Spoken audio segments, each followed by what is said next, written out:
what I'm really looking for is I am shooting to score a 170 on the LSAT, like right in that range. But my trick is I don't know if I have the time to dedicate to getting a 170 on the LSAT score while still in my undergraduate studies, like with all my other homework and stuff.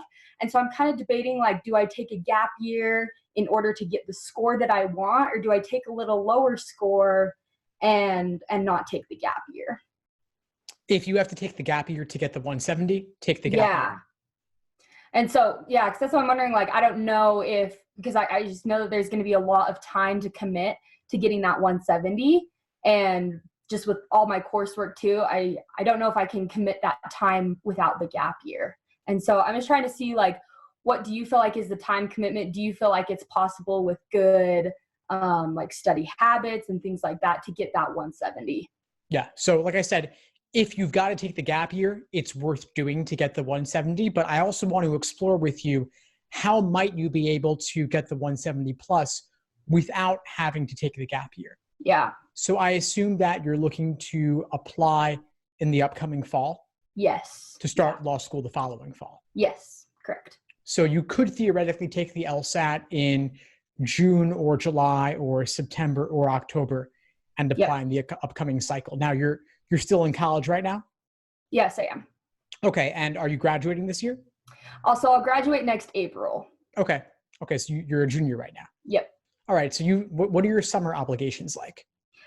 So my summer obligations right now, I am doing research in Africa for a month in July, but other than that, I don't have anything.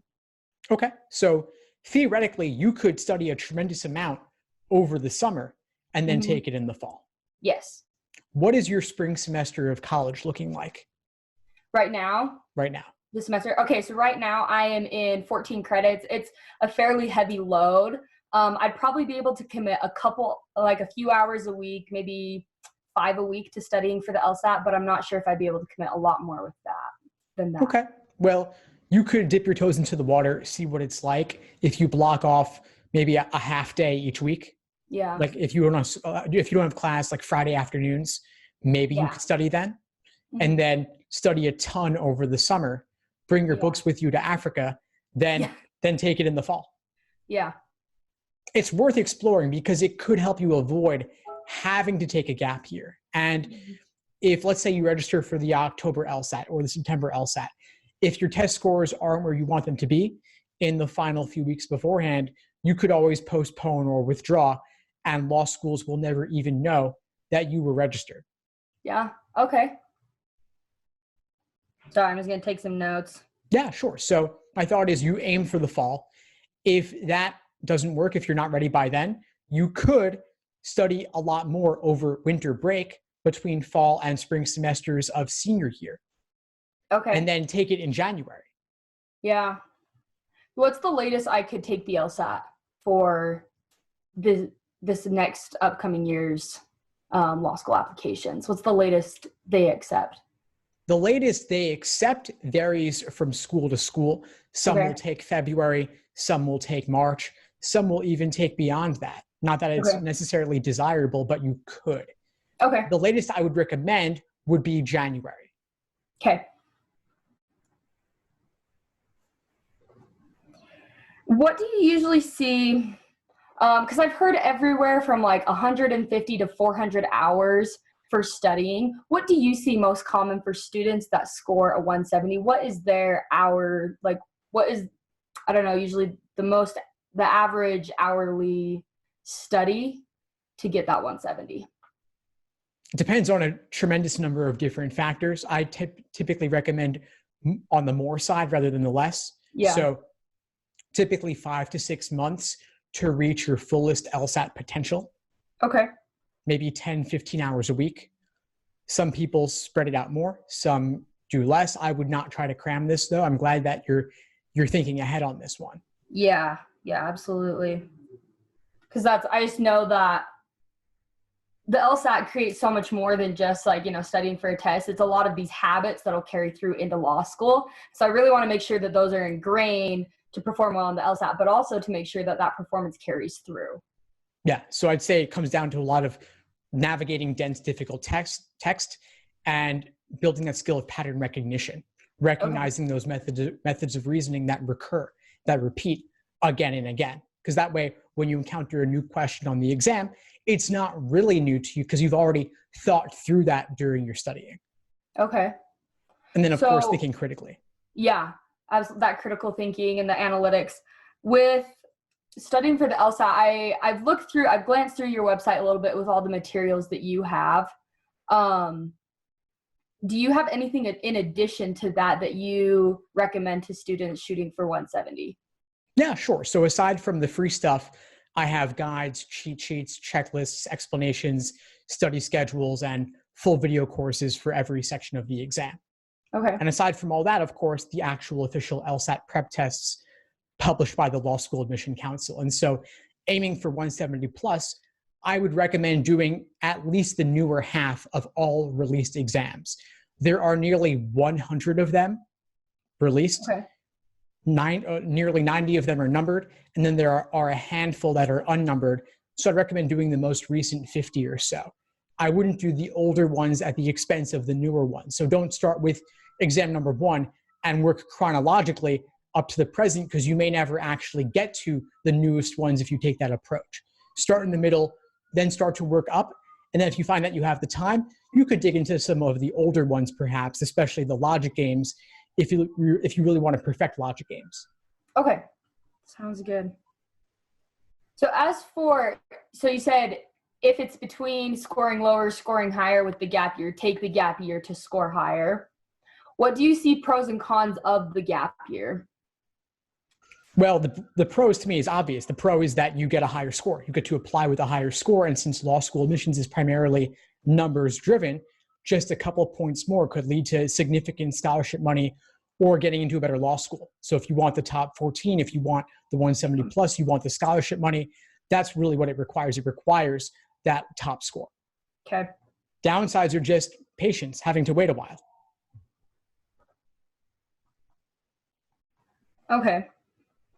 Do you find that students, if they do intend on taking a gap year, that it does help them, or do you ever see that it hurts them with their studying? From an admissions perspective, it doesn't really matter one way or another. I wouldn't take a gap year or not based on how admissions will look at it. Okay. In terms of how it can affect studying, I think it has more potential to help than hurt, because you've got more time to get into more of the exams and take more time to build that foundation. It could run the risk of burnout if you have nothing else going on and you study too much. But as long as you structure your studying properly, factor in time for days off and rest days, and keeping in mind that it's a marathon, not a sprint, then I think it could be okay.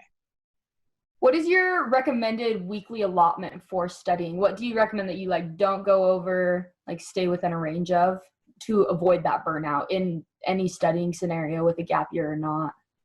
I would say maximum 5-6 hours per day. Okay. For 5 to 6 days per week. So you're definitely taking off at least 1 or 2 days, and you're not burning the midnight oil on the studying. You're not having to take up the majority of your day. You could do a couple hours before lunch, a couple hours after lunch, and have that be it. Okay. That makes sense. So then about that, so about 25 to 40-ish hours a week, just to avoid that burnout. And you mentioned about 5 to 6 months is the prime study block of time. I think that's the minimum I would recommend to achieve your fullest potential. Okay. Could you take longer? Maybe. I'm not saying that you need to or that you should, but especially if you've got other things going on, like you're traveling for the summer internship, you've got college classes keeping you busy, that may mean that it takes a little bit longer. Okay. I find the students who do the best on this exam typically tend to devote more time and work through a greater number of exams. But there is a limit on that, and there is that risk of burnout. So it requires some self-control to not get too obsessed with this and factor in time for all the other things that are important, like sleep, diet, exercise, meditation, relaxation, things of that nature. Okay. So, and then just kind of an overarching question, considering I still do have a decent amount of time before I would start law school, what are some tips that you would have for me now in that preparation process? In terms of law school? Mm-hmm. Yeah. In preparing for the LSAT and just like my overall resume, things like that. Like what is most important for me to be doing? The LSAT is really the most important. Law school admissions is primarily numbers driven. So keep your GPA up, get the highest LSAT score possible. And that really, everything else pales in comparison to that. Okay. Like work experience and internships are nice to haves, and you don't want to have huge blank spaces on your resume, but you're still in college. It's not really a concern. I wouldn't really worry about any of the other parts of this. Those will come later. Once you finish the LSAT, then you can really worry a lot more about the application essays and things of that nature, getting recommendation letters. But if you're a junior right now, that still seems pretty far off. Yeah, absolutely. And then just like getting into the materials that you've provided that we can purchase and stuff. And because you have like the different levels of packages. Right. As well. And so just like that highest level is the one you'd recommend. Yeah. So the Supreme Course package includes live online masterclasses and Q&A sessions, as well as group coaching, along with foundational course video lessons on every section of the exam, games, reasoning, and reading comp, as well as the recordings of all the previous classes I've taught. Okay, perfect. I think that was all the questions that I had written down for you. Great. One thing I want to add about the course for you is that it includes a special day-by-day study plan to use in conjunction with the course, so that step-by-step, day-by-day, you know exactly what to do and what not to do. So it's telling you, watch this video lesson, then complete several practice problems of that type using the actual official LSAT exam. So it really takes all the guesswork out of it for you. Okay. I like that. I like that a lot. Good. Is there anything else? Any advice, anything else to say to me before I proceed with looking at your packages and stuff? That's pretty much it for now. But if you have any questions, of course, please feel free to reach out. And before we sign off, what would you say is the biggest insight you got from this call today? You know, I think the biggest thing that I got was just remembering that like the LSAT is the most important thing that I can do. And so if it means like taking a year to just really delve into that it is worth it.